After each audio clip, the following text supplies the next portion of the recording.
Winter sports are built on speed, precision, and the razor-thin line between greatness and disaster. Every athlete who steps onto a mountain, a luge track, or a ski slope knows the risk. But knowing the risk and truly understanding it are two very different things. Because when things go wrong on snow and ice, they go wrong fast. These are the 15 most disturbing winter sports deaths ever recorded. And the further down this list you go, the harder it gets to watch. Number 15. Ross Milne. It's January 1964. The Austrian city of Innsbruck is preparing to host the Winter Olympics. The world's best athletes have gathered, and among them is 19-year-old Ross Milne, a young Australian downhill skier who had only been competing internationally for a short time. Ross wasn't supposed to be one of the favorites. He was young, still developing, and the Olympics were going to be a massive learning experience for him. His family back in Australia was proud. His teammates admired his enthusiasm. But on January 25, 1964, during a training run on the Patrickhoffel downhill course, everything changed in an instant. Ross was moving at full speed down the slope when he lost control and was launched off the course. He crashed into a tree at the side of the run. The impact was fatal. He was 19 years old. His death sent a shock through the entire Olympic village before the games had even officially begun. Ross Milne became one of the first athletes in modern Olympic history to die during competition preparations. A memorial plaque was later placed on the slope in his honor. He never got to race. He never got to show the world what he was capable of. And his death was just the beginning of what that particular Olympics would become. Number 14. Kazimierz Kay-Skrzypecki. The same games. The same mountain. Just days later. Kazimierz Kay-Skrzypecki was a British alpine skier, 46 years old, competing in his third Winter Olympics. For most athletes, the 1964 Games represented an opportunity. For Kazimierz, it represented something more personal. He had fought hard throughout his career to represent Great Britain on the international stage, and his persistence had become something of an inspiration to those who knew him. But during a downhill training run, Kazimierz also lost control on the Patrickhoffel course and crashed. The injuries were severe, and he did not survive. Two athletes, from two completely different countries and two completely different generations, killed on the same slope within days of each other. The 1964 Innsbruck Winter Olympics became one of the darkest gatherings in the history of the Winter Games before the first medal had even been awarded. Safety discussions intensified. The mountain had taken 2 lives, and the world had no choice but to pay attention. Number 13. Nicolas Bochatay. Speed skiing is exactly what it sounds like. Athletes in aerodynamic suits tuck their bodies as low as possible and race straight down a mountain with one goal only: going as fast as humanly possible. Speeds regularly exceed 200 kilometers per hour. There are no turns, no gates, no technique, just pure velocity. And at those speeds, the margin for error is essentially zero. Nicolas Bochatay was a Swiss speed skier, one of the best in the world, competing at the 1992 Albertville Winter Olympics in France. On April 16, 1992, during a warm-up run before the official speed skiing event, Nicolas was moving down the slope at extreme speed when he collided with a snow grooming vehicle that had not cleared the course. The impact was catastrophic and instantaneous. He was 26 years old. The snow grooming machine had no business being on that slope at that moment.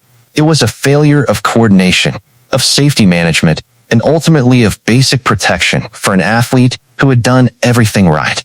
Speed skiing was removed from the Olympic program after those games and has not returned since.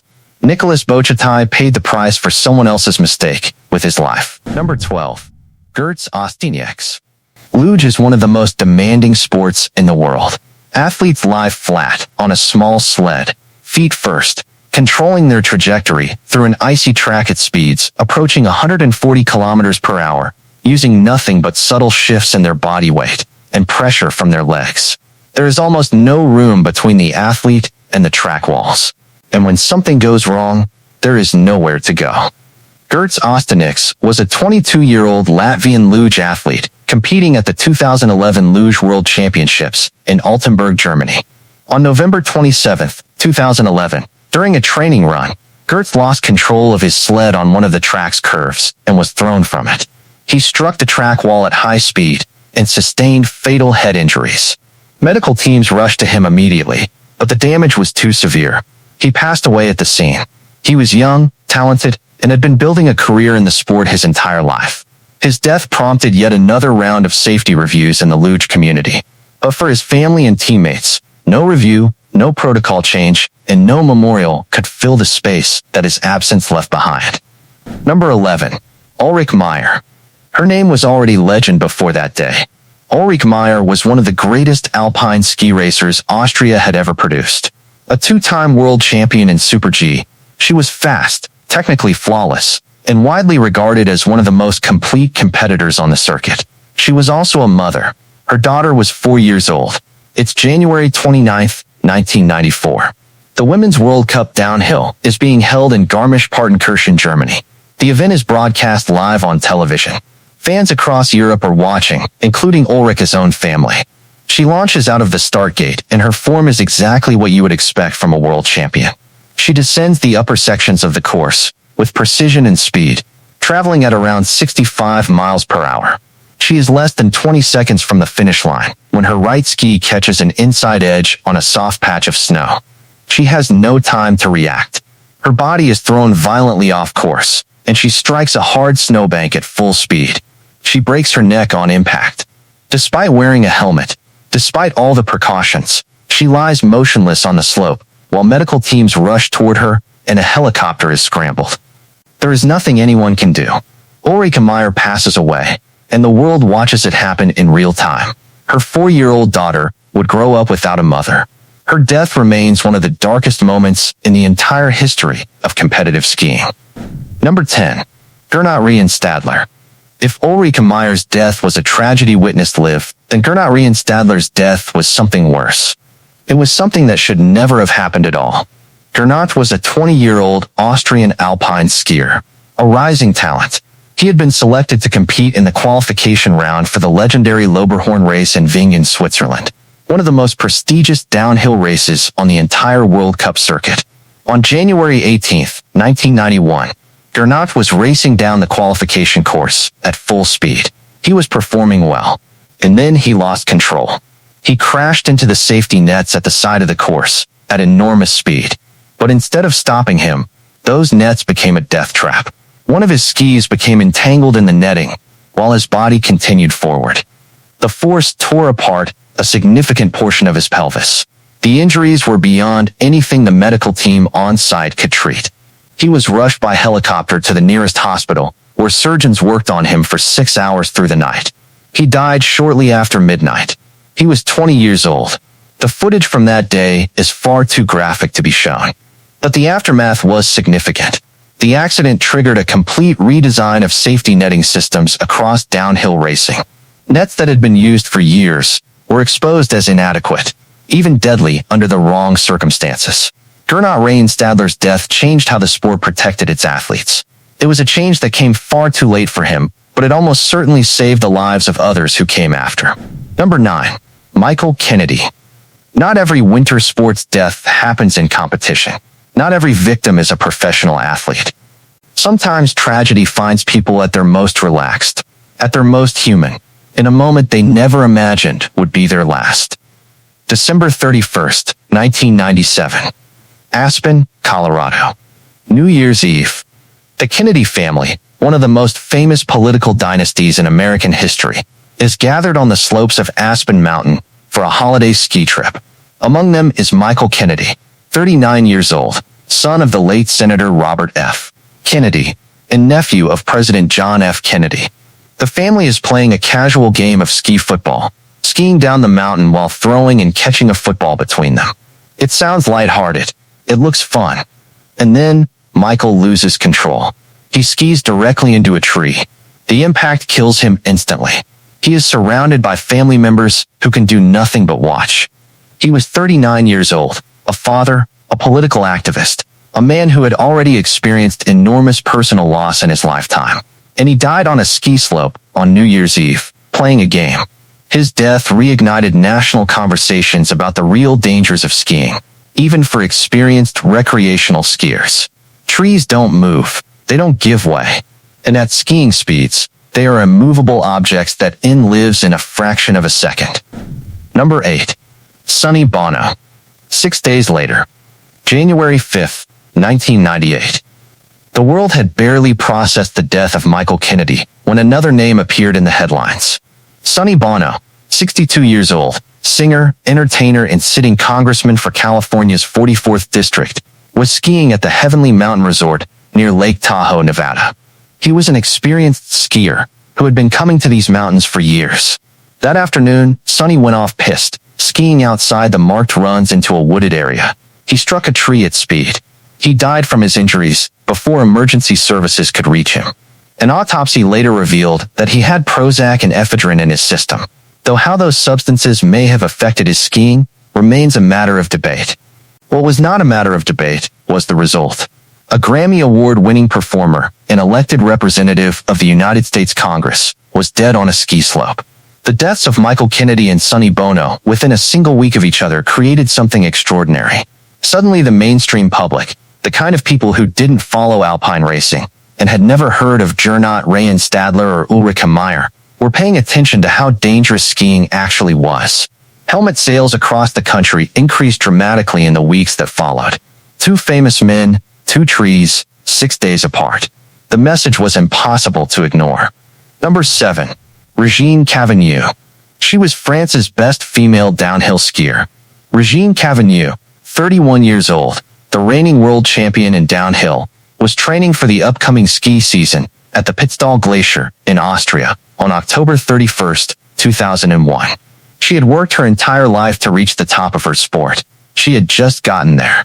And then, during a training run, Regine collided head-on with Markus Anwander, a German ski coach who had entered the course from the side.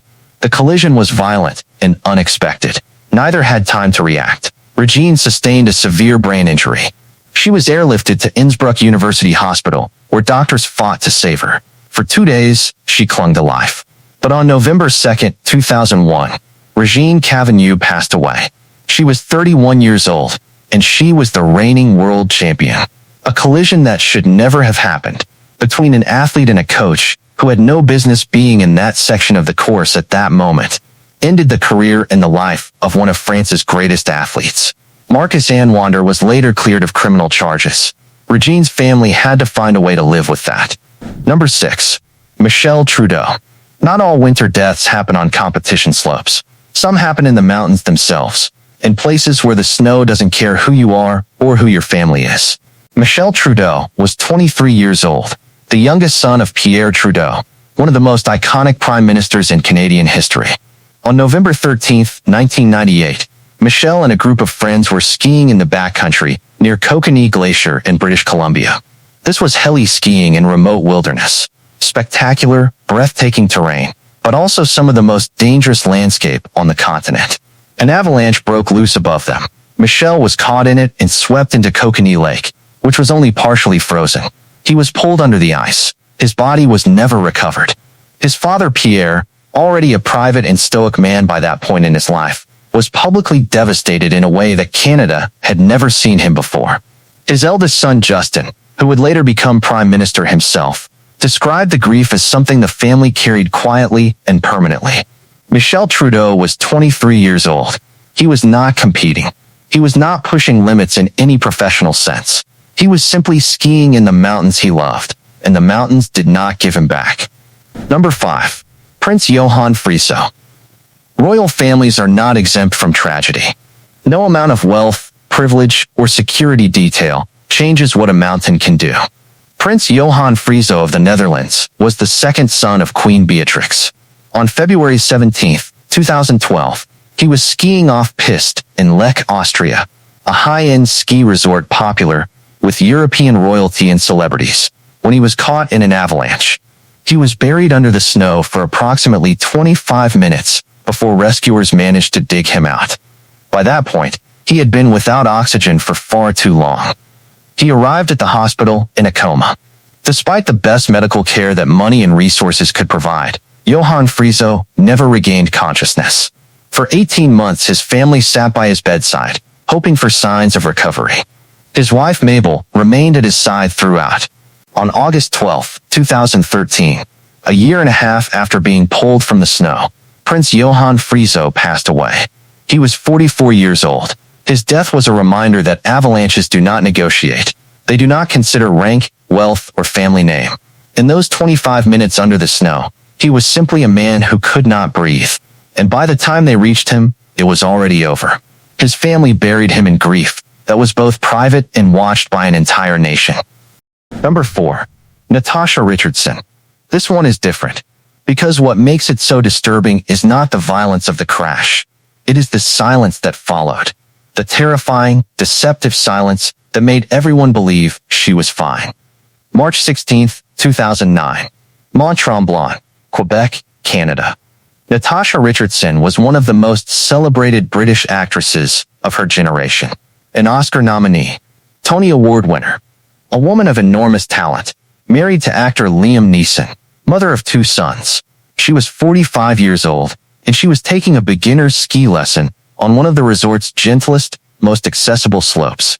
Not a competition run, not a steep expert course, a beginner's slope, the kind of hill where children learn to ski.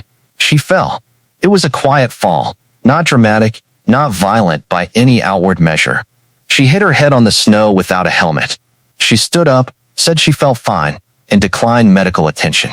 The ski patrol left. She returned to her hotel room. And then, about an hour later, she complained of a severe headache. By the time she was taken to a hospital, the damage inside her skull had already progressed to a catastrophic level. She was transferred to Lenox Hill Hospital in New York. 2 days later, on March 18th, she died from a traumatic brain injury. Her death sent a message that echoed around the world. The fall that killed Natasha Richardson would not have looked alarming to anyone watching. There was no dramatic impact, no immediate distress, no visible crisis. Just a quiet fall on a beginner slope, a headache an hour later, and then nothing. Helmet adoption rates surged globally in the days and weeks that followed. Her sons grew up without their mother, and Liam Neeson has spoken publicly about his grief only rarely, and always with the kind of quiet devastation that makes it clear he has never fully escaped it. Number 3. Gaspard Ulliel. France lost another great talent to the snow, but this time it was not an athlete, it was an actor. And the circumstances were so ordinary, so completely routine, that they make the outcome almost impossible to accept. Gaspard Ulliel was 37 years old, a SAR Award-winning French actor, one of his generation's most admired performers, best known internationally for his role as the young Hannibal Lecter, and more recently for his role in the Marvel series Moon Knight. He was not a professional skier. He was not attempting anything dangerous. On January 18, 2022, Gaspard was skiing in the French Alps resort of La Rosière, a popular, well-maintained resort. He was on an ordinary run when he collided with another skier at an intersection between 2 slopes. The impact threw him to the ground, and he sustained a severe head injury. He was airlifted to hospital in critical condition. The following day, January 19, 2022, Gaspard Ulliel passed away. He was 37 years old, and he left behind a young son. France was stunned. He was not just a famous face. He was considered one of the genuine artistic voices of his generation. And he died not on a film set, not in some distant tragedy, but on a ski slope on an ordinary winter afternoon, in a collision that lasted less than a second. The other skier involved was not charged. It was ruled an accident. That designation, an accident, does nothing to lessen what the world lost. Number 2. David Poisson. Now we are back among the professionals. And what makes this case so brutal is that David Poisson was not just a good skier. He was one of France's best downhill racers, a veteran of the World Cup circuit, a man who had spent his career navigating courses that would terrify most human beings. He understood risk at a level most people never will.